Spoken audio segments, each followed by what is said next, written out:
Ó, o Lula deu a picanha, agora eu vou dar um celular. Esse é o nosso fim.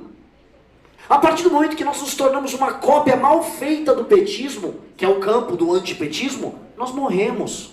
Nós temos uma chance única de nos tornarmos um país de primeiro mundo. E olha só como esse país, ao mesmo tempo que ele é amaldiçoado pela falta de moral, pela falta de inteligência das suas lideranças, do outro lado ele também é abençoado.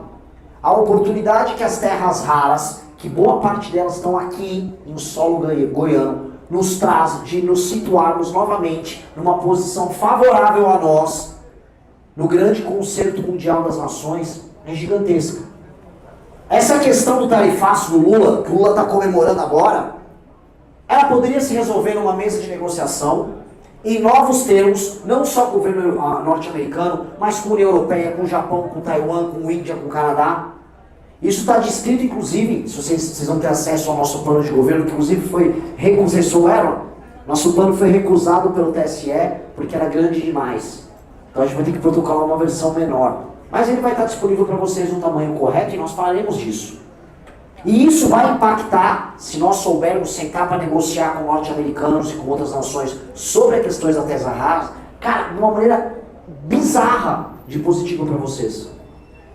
Porque não basta extrair. Hoje eu gravei já meu primeiro vídeo aqui em Goiás, das aventuras. Né? O primeiro foi perto de Niquelândia, na verdade depois de Niquelândia, visitando a fábrica anglo-americana de extração de níquel.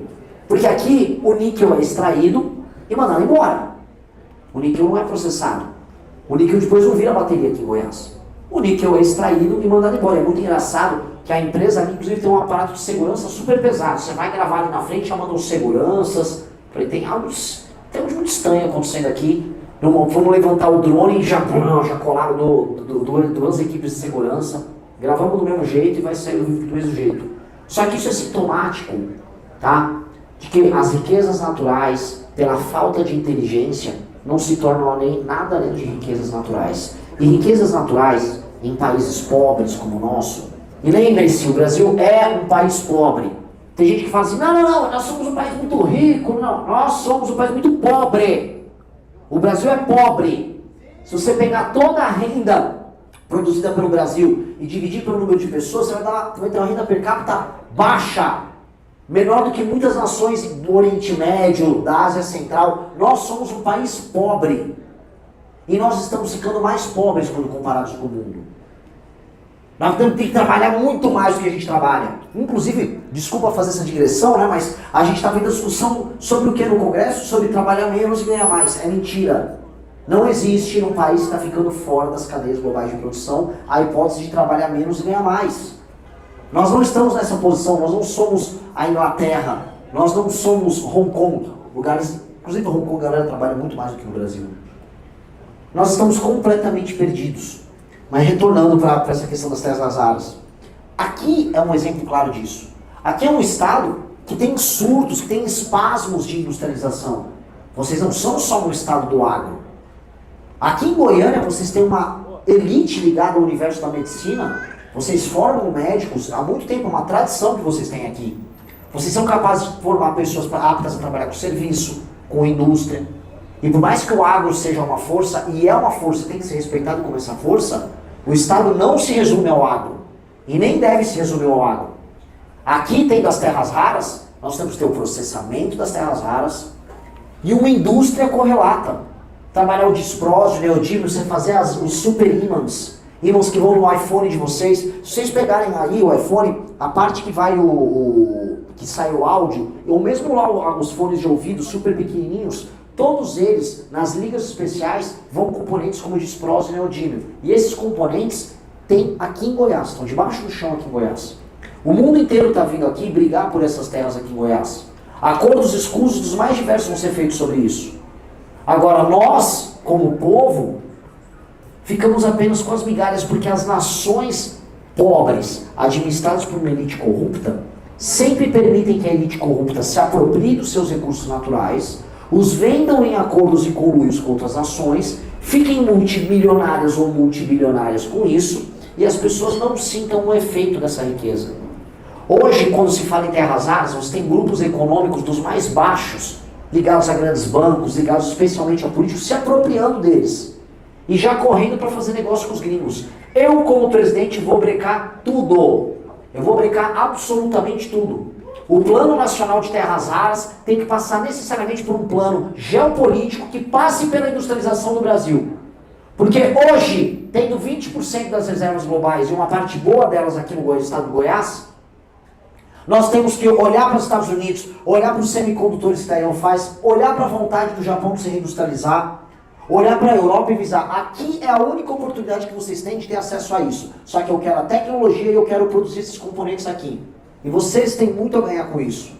Só que eu terei que passar por cima de boa parte da classe política e econômica que já estão vendendo e negociando esses recursos.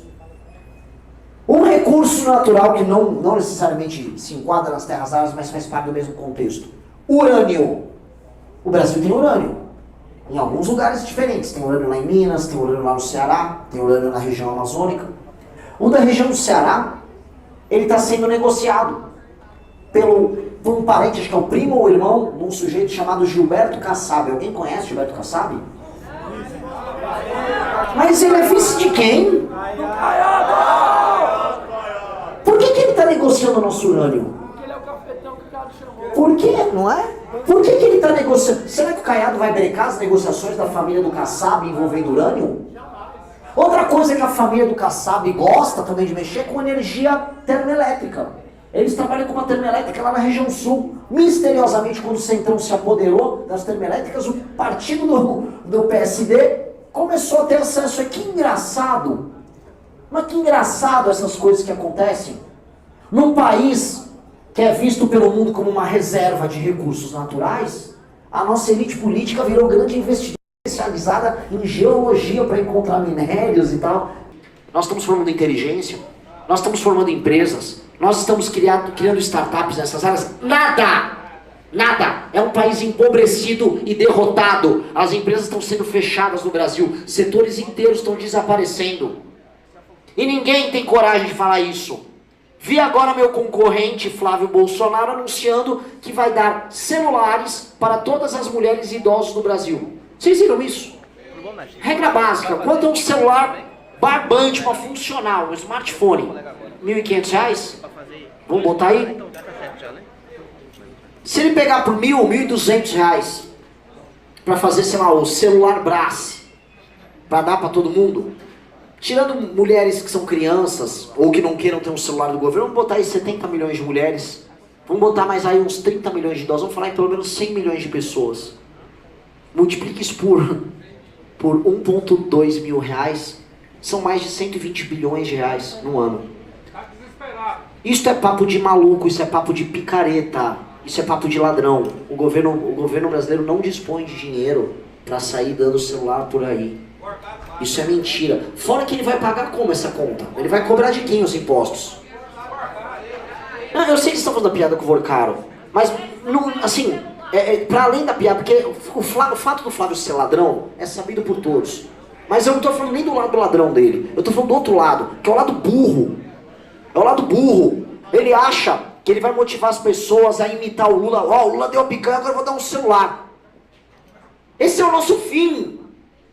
A partir do momento que nós nos tornamos uma cópia mal feita do petismo, que é o campo do antipetismo, nós morremos. Vocês são pessoas aqui se arrastando por migalhas para talvez ganhar um celular da Celular Brás enviado pelo governo federal? É isso que vocês viraram? É isso que nós somos? Um povo de fraco, comprado por aparelho celular vagabundo, dado por um ladrão, ligado ao Comando Vermelho como esse bosta do Rio de Janeiro?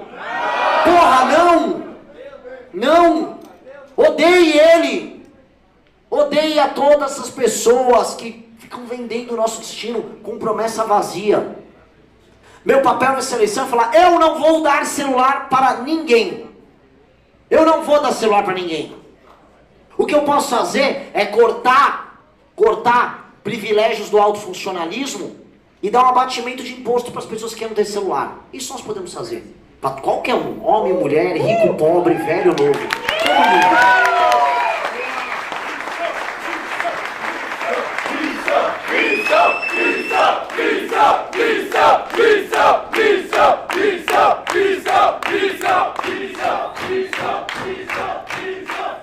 Eu posso posso fazer isso, não porque eu vou fazer populismo, mas só porque isso aumenta a nossa produtividade e cabe no orçamento. Se cabe no orçamento, se eu corto de um lado e economizo de um lado e posso investir no outro, tá tudo bem.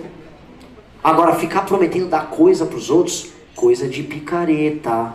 Mas eis o país que perdeu tudo, o país que não tem mais dignidade, ele vive disso. E eu vou falar, porque assim, vocês aqui convivem muito com bolsonarista aqui em Goiás, certo? Sei que aqui em Goiânia há uma decadência desse grupo, mas convivem. E sabe qual é o argumento dessa gente no final? É assim, ah não, mas tem que fazer isso para ganhar do PT. Então eu tenho que votar a favor do PL da misoginia para derrotar o PT. Eu tenho que votar a favor do fim da escala 6x1 para derrotar o PT. Eu tenho que me juntar ao PT pela PEC da blindagem. Tenho que me juntar com eles. Tenho que votar agora com o PT a favor da pauta bomba, como passou agora no Congresso Nacional. Eu tenho que fazer exatamente o que o PT faz, senão o PT fica no poder. Qual o sentido disso aí? Eu tenho que me envolver também nos mesmos escândalos de corrupção do PT. Então se o PT está no escândalo do INSS, eu também tenho que estar. Se o PT está no escândalo do Master, eu tenho que estar também. Só que, meu Deus, se propor qualquer coisa diferente disso, o PT volta. O PT fica. Tem sentido? Tem sentido? E aí eu sei que pra vocês, porque pra mim eu sou uma pessoa meio maluca. Eu acho desesperador você olhar, e esses são os males da democracia. Eu sou profundamente democrático. Mas assim, como é que pode a população brasileira não enxergar um absurdo desse? Como é que pode a população brasileira estar alienada, vendo esses dois grupos políticos completamente corrompidos lá, e falar, não, parece que é isso mesmo. Como é que pode? Como é que pode o destino de uma nação, que tem mais de 200 milhões de habitantes, e que pode ser uma das maiores nações do mundo, ser eventualmente nas eleições, ser uma bosta? Ser, assim, optar de maneira voluntária, de ir na urna e apertar 13 ou 22, escolhendo um destino mais tosco e torpe possível. É como se as pessoas optassem por pular do precipício. É esse o jogo. E lembrem, todo mundo aqui é antipetista, certo? Sim! E muita gente falou, não, o eleitor do PT, ele vota de maneira quase inconsciente, né? O Lula dá uns benefícios, a pessoa, me dá o benefício. E o eleitor do nosso campo? Se não é inconsciente ou com base em um estímulo desses, é ainda pior. A pessoa é capaz de fazer um julgamento moral e fala, eu vou pelo caminho da imoralidade. É pior. Eu visitei pessoas das regiões mais pobres do Brasil que votam no Lula, que votam no Centrão. Essas pessoas, o apelo que o lulismo tem é um apelo às vezes de sobrevivência. Do tipo, uma mãe solteira, não, mas ele vai me dar agora um Vale Gás, senão eu não consigo cozinhar. Eu não concordo, mostro que elas estão erradas, mas você entende o apelo de curtíssimo prazo daquela mãe solteira. Eu não consigo entender porque um empresário do agro, que vê todo o absurdo que é feito no Brasil, fala, não, me parece que o caminho é continuar votando na família Bolsonaro. Ele não está na mesma posição que essa mulher. O dono de uma loja de material de construção, um vendedor, essas pessoas não estão na mesma posição que esta pessoa muito pobre que acaba dependendo do petismo, que vive sob um terror do PT. O PT inventando para eles que se o Lula não ganhar, todos os benefícios acabam e aquela pessoa vai morrer de fome. Que essas pessoas vivem sob ameaça. O eleitor à direita não está votando com o estômago ou com medo. Ele está votando com o coração. Mas não com o coração no aspecto positivo dele. É o coração apaixonado daquela mulher que continua apaixonada pelo marido que bate nela. Como a gente sabe que existe. Aliás, estamos aqui no estado, Goiás, que tem muita música sertaneja, que é música de corno, né?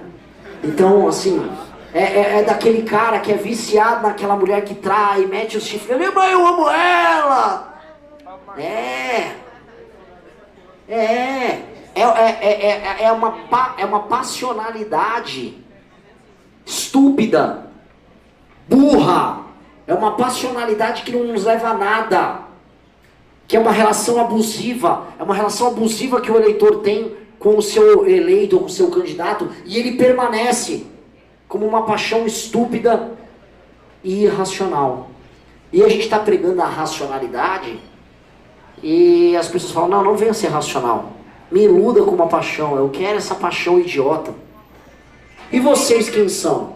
Vocês são as pessoas que, vejam, compraram um caminho da racionalidade, vocês compraram um caminho que é um caminho muito corajoso, de se negar a abaixar a cabeça para a maioria, e vocês estão construindo um futuro. Não vocês especificamente, né? Nós. Eu estou aqui com vocês em Goiânia, mas eu estive em Salvador, eu estive em Belém, eu estive em Porto Alegre, eu estive em Canoas, eu estive em Curitiba, eu estive em Maringá. Existe um Brasil maravilhoso em todas as regiões dele, em que as pessoas têm a mesma disposição corajosa que fizeram você estar aqui.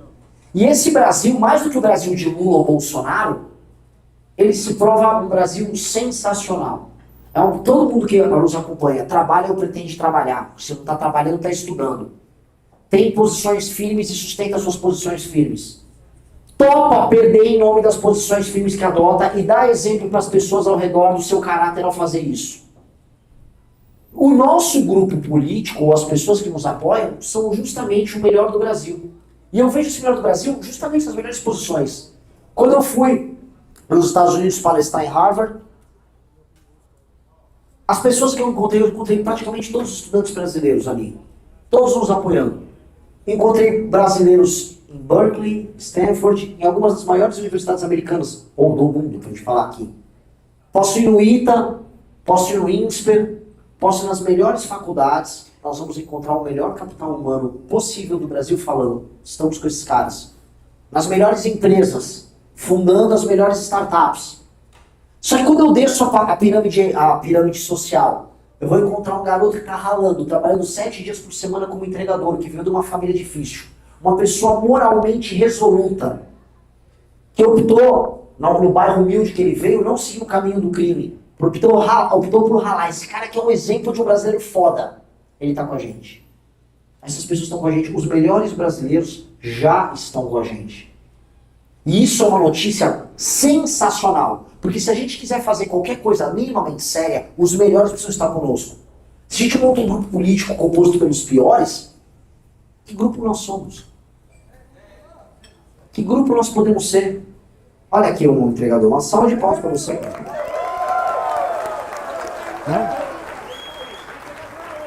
É outro? Isso aqui é sensacional.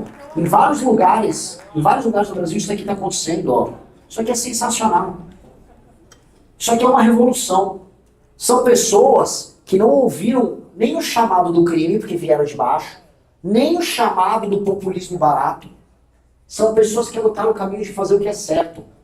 Se o seu grupo político, eu volto a repetir, ele atrai os melhores, o seu grupo político é melhor, ponto.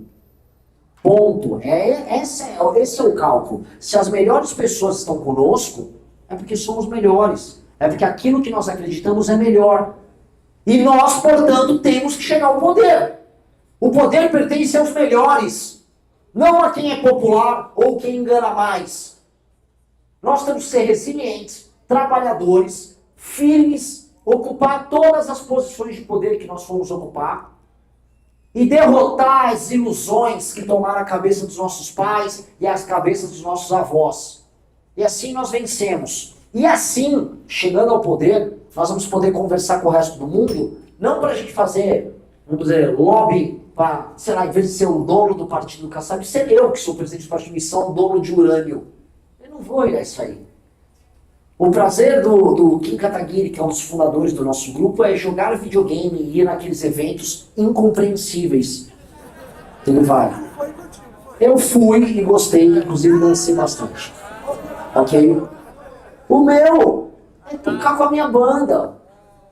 Um dos outros é roubar. O prazer dos outros é ficar rico roubando composições. Esses caras não são feitos do mesmo material que a gente.